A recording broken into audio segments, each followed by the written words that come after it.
Assalamualaikum warahmatullahi wabarakatuh. Di sini saya akan menjelaskan tentang kecurangan pelanggan. Adapun anggota kelompoknya yaitu Clarissa Cerisela NIM 185, Etni Susanti NIM 225, Dia Ayu Lestari NIM 156, Ratna Novihari NIM 248, Adinda Salsabila NIM 227, Reza Syarifuddin NIM 165. Kecurangan pelanggan. Kecurangan pelanggan adalah sejumlah kecurangan yang berfokus pada individu tertentu sebagai korban. Fokus dalam kecurangan pelanggan ini adalah bagaimana melindungi Anda dan keluarga kita agar tidak menjadi korban dan membantu setiap individu untuk mencegah atau menghindari kecurangan di masa mendatang.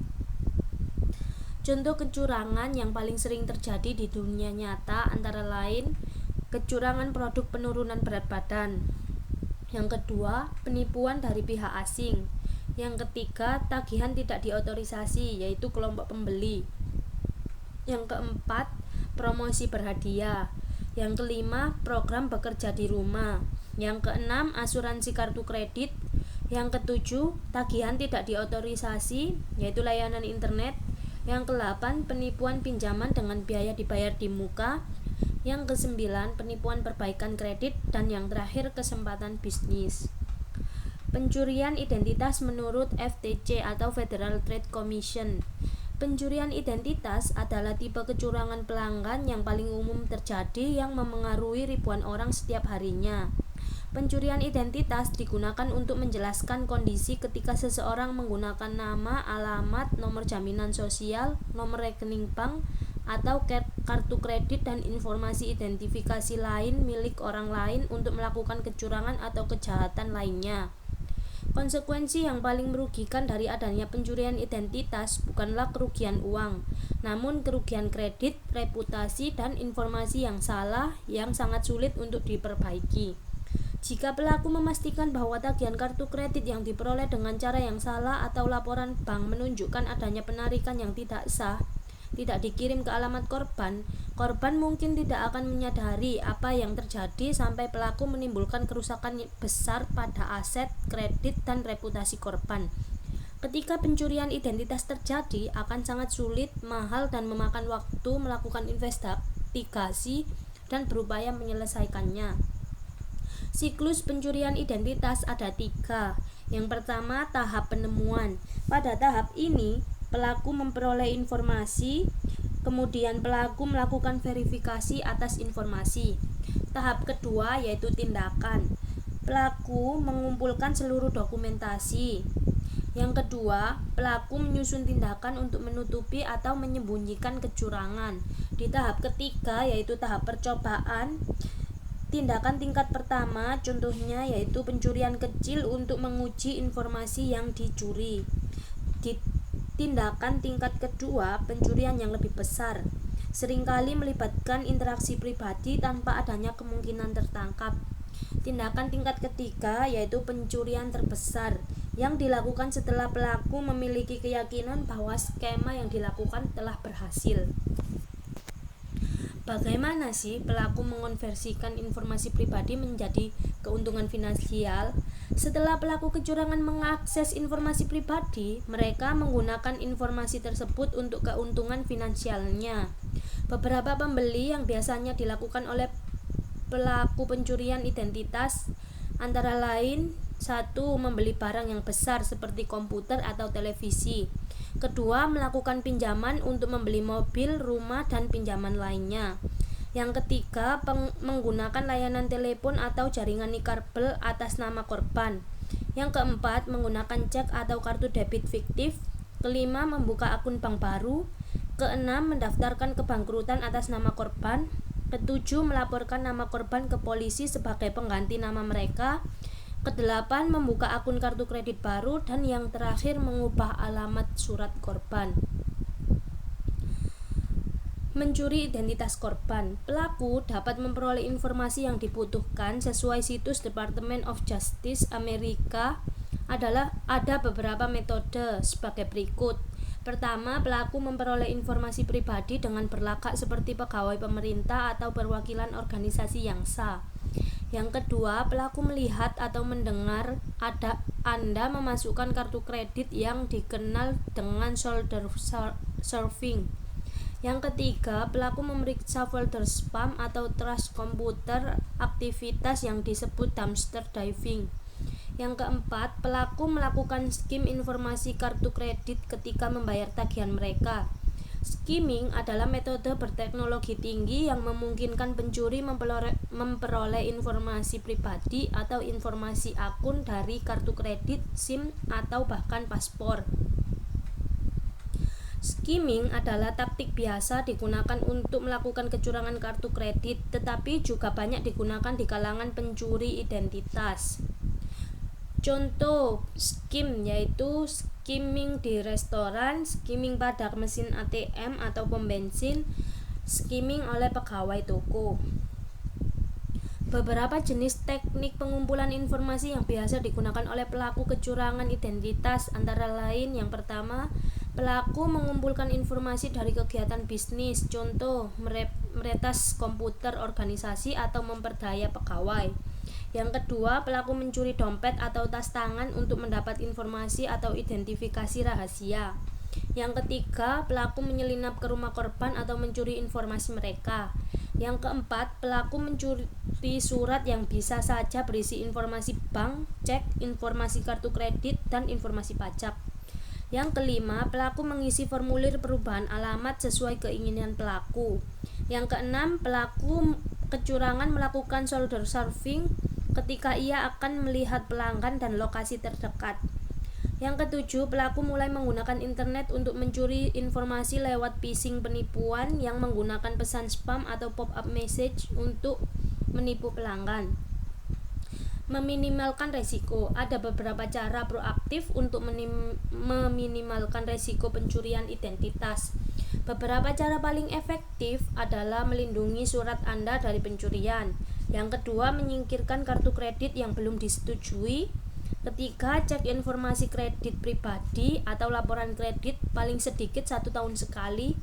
Yang keempat, melindungi kartu dan nomor jaminan sosial. Yang kelima, menjaga semua informasi pribadi. Yang keenam, melindungi kontak sampah dari pencurian. Ketujuh, lindungi dompet dan barang berharga lainnya. Ke-8, melindungi kata sandi. 9, melindungi rumah. 10, melindungi komputer. Dan yang ke-11, mengambil keuntungan dari Greenwich Billy. Penuntun pencurian identitas. Ketika seseorang melakukan pencurian identitas, mereka sekarang dapat dituntut secara pidana atau secara perdata. Supaya tuntutan berhasil, perlu adanya pengumpulan bukti yang sesuai. Bukti pendukung yang sesuai antara lain data yang mendasari dari semua informasi yang tersedia dan menguatkan. Bukti yang memadai seperti bukti kartu kredit atau pinjaman mobil dengan menggunakan identitas palsu. Setelah pencurian identitas terjadi, Anda harus bertindak cepat untuk meminimalkan kerusakan. Waktu yang singkat seperti beberapa hari dapat membuat perbedaan besar ketika pencuri identitas terjadi. Pencurian identitas adalah kecurangan yang menargetkan pelanggan sebagai korban. Pencurian identitas mencuri informasi pribadi seperti kartu kredit, nomor jaminan sosial, dan sebagainya dari korban, kemudian berpura-pura menjadi diri korban, melakukan pembelian dan mengadakan pengeluaran atas nama korban. Pencurian identitas akan melakukan segala cara untuk mencuri identitas kita, termasuk menggunakan skimmer, dumpster diving, mengakses kontak surat kita, phishing, dan bahkan membobol mobil atau rumah kita. Walaupun resiko pencurian identitas tidak mungkin dapat sepenuhnya dihilangkan, maka dari itu sebaiknya kita lebih berwaspada. Jenis penipuan pelanggan dan investasi lainnya. Penipuan asing dengan fee dibayar di muka. Penipuan asing dengan fee dibayar di muka telah ada selama bertahun-tahun. Namun, dengan kecanggihan internet, penipuan tersebut menjadi tersebar luas dan menjadi suatu yang umum. Contohnya, yang pertama, tawaran uang Nigeria. Tawaran uang Nigeria adalah bentuk penipuan asing dengan fee dibayar di muka yang dilakukan oleh orang-orang dari Nigeria atau negara lain.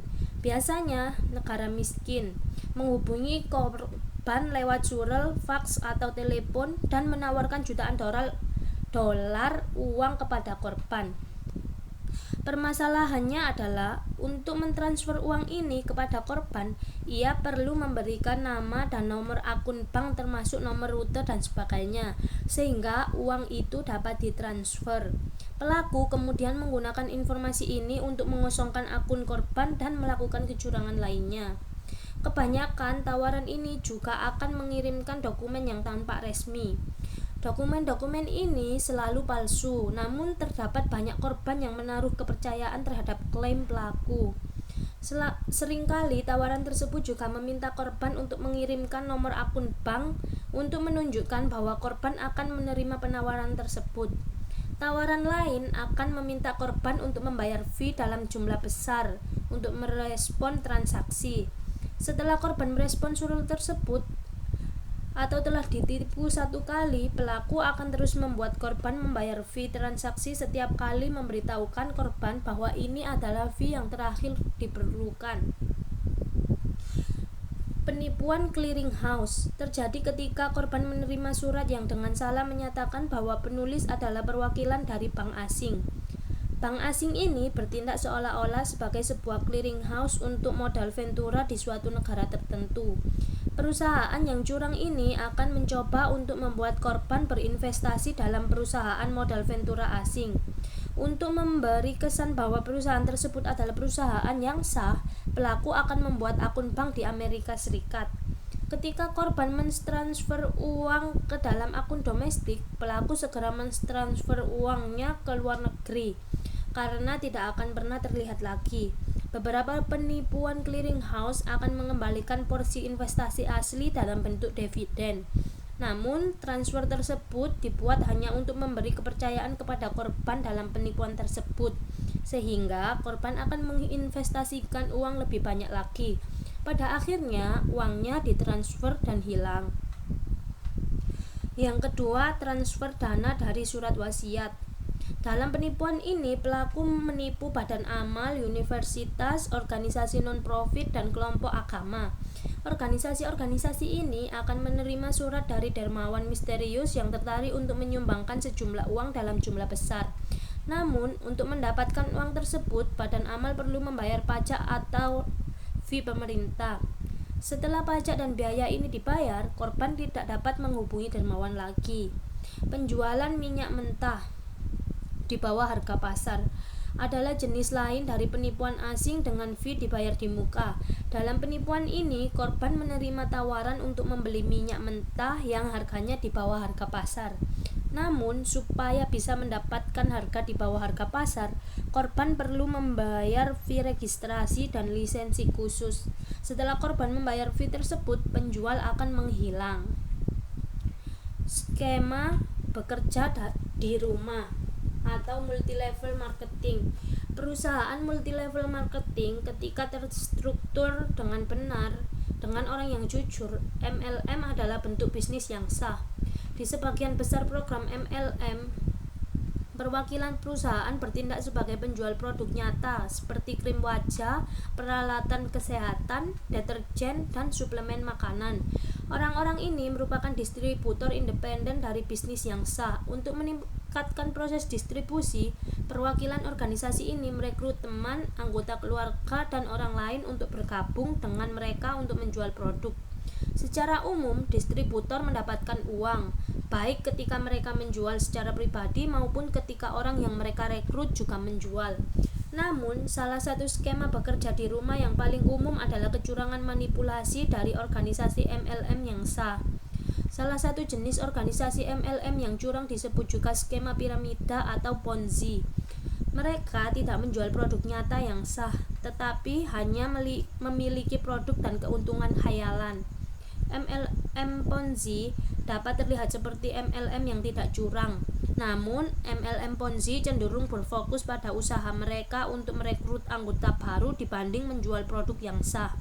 Pada permulaan skema piramida, investasi dari investor berikutnya digunakan untuk membayar tingkat keuntungan yang dijanjikan untuk investor sebelumnya.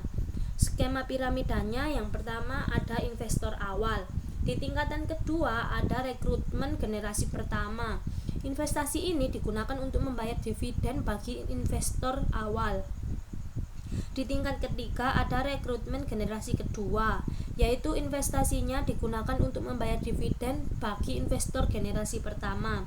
Dan pada tingkatan terakhir, skema ini menjadi terekspos luas, menyisakan generasi terakhir tanpa adanya tingkat keuntungan atas investasi awal mereka. Orang-orang ini biasanya kehilangan semua uang yang sudah mereka investasikan. Bagaimana sih pelanggan membedakan antara MLM yang sah dan MLM yang curang? MLM yang sukses dan sah mensyaratkan sejumlah pekerjaan. Beberapa bisnis yang menjanjikan sebaliknya akan menimbulkan indikator tertentu. Salah satu kampanye pemasaran MLM ilegal adalah janji bahwa investor akan menghasilkan uang dari banyak downline atau distributor di bawah mereka di masa mendatang. Biasanya investor membedakan dengan melihat rencana kompensasi perusahaan. Jika fokusnya adalah perekrutan bukan pada produk, MLM mungkin mengandung kecurangan. Istilah dalam kecurangan MLM. Yang pertama, biaya headhunter, yaitu biaya yang dibayarkan untuk menandai tambahan perekrutan, menunjukkan satu jenis permasalahan. Distributor MLM yang menerima komisi karena masuknya distributor baru merupakan tindakan ilegal. Yang kedua, front loading adalah proses kecurangan terkait yang terjadi ketika perwakilan MLM yang sah diminta untuk membeli sejumlah persediaan yang besar dan mahal. Yang ketiga, snake oil plan adalah rencana-rencana yang menjanjikan laba yang cukup besar atau mengklaim terjadi penjualan produk yang luar biasa. Skema multilevel marketing internasional. Beberapa negara telah melarang semua jenis organisasi piramida dan MLM. Alasan negara-negara ini melarang organisasi MLM adalah karena mereka percaya bahwa semua rencana yang memberikan komisi untuk merekrut distributor baru akan bangkrut ketika distributor yang baru tidak lagi dapat direkrut. Ada beberapa cara bagi pelaku kecurangan untuk menipu korban dengan jumlah uang yang kecil, antara lain penipuan surat berantai, pengembalian pos, pengujian produk, dan peningkatan keahlian. Penipuan misteri shopping palsu. Selama penipuan, pelaku menawarkan jadwal yang fleksibel, kompensasi yang besar.